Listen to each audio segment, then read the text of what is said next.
నల్ల బంగారం.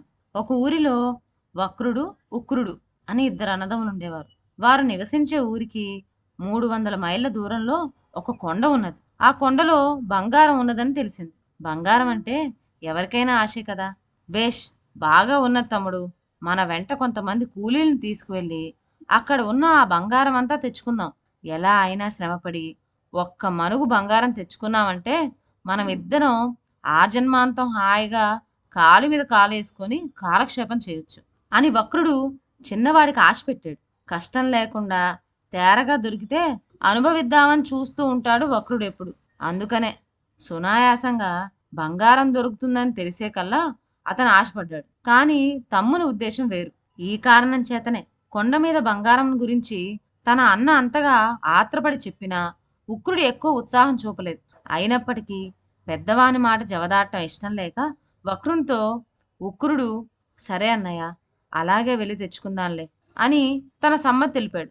వక్రుడు కొంత సొమ్ము చేతపుచ్చుకొని కూలీ జట్టుని వెంట పెట్టుకొని మజిలీలు చేసుకుంటూ ఇంచుమించు ఒక నెల రోజులకు ఆ పర్వతం చేరుకున్నాడు. ఆత్రంతో ఉన్న అన్నగారు కూలీలతో సహా గబగబా కొండపైకి ఎక్కి వెంటనే తవ్వు పని ప్రారంభించాడు. తమ్ముడు మాత్రం అతనితో వెళ్ళక, అన్నయ్య, అందరం కొండపైన కూర్చొని చేసేదేమున్నది, నీవు పని పూర్తి చేసుకొని వచ్చే వరకు నేను ఇక్కడనే ఉండి కాపలా కాస్తాను అనే వరకు వక్రుడు సరే అన్నాడు.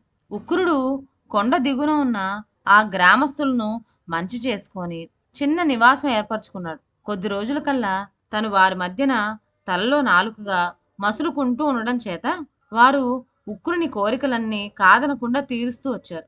కొంతకాలమైన తర్వాత ఉక్రుడు ఆ ఊరి మునసబు వద్దకు వెళ్ళి, అయ్యా, నేనిలా వ్యర్థంగా కాలం గడపడం బాగోలేదు కనుక మీ ద్వారా నాకేదైనా పొలం కౌలుకి ఏర్పాటు చేయించండి.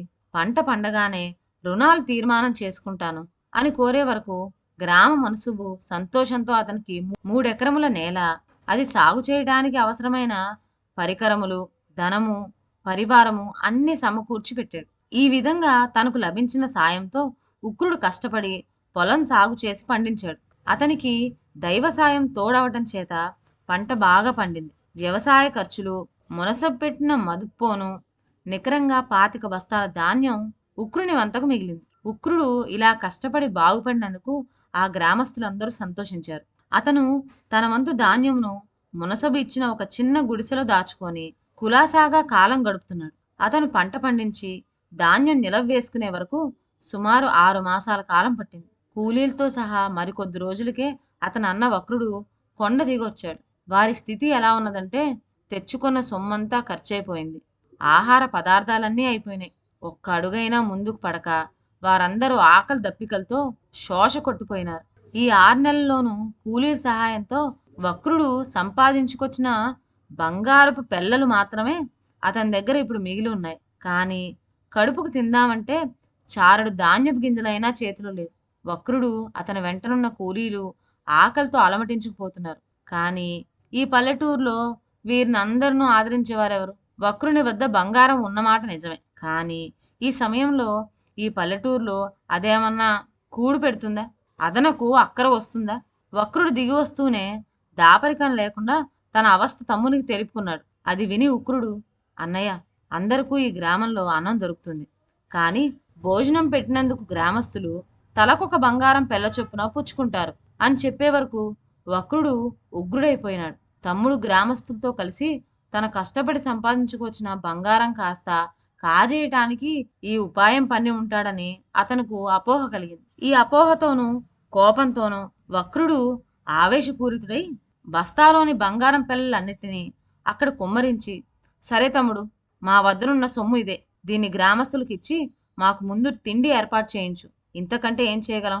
ఏదో విధంగా ప్రాణాలు నిలబడితే తర్వాత మాట చూసుకోవచ్చు అని నిస్పృహతో ఇష్టం వచ్చినట్టు మాట్లాడాడు. వెంటనే ఉక్రుడు తన కుటీరంలో దాచుకున్న బియ్యం తీసి పేదరాశి పెద్దమ్మను రప్పించాడు.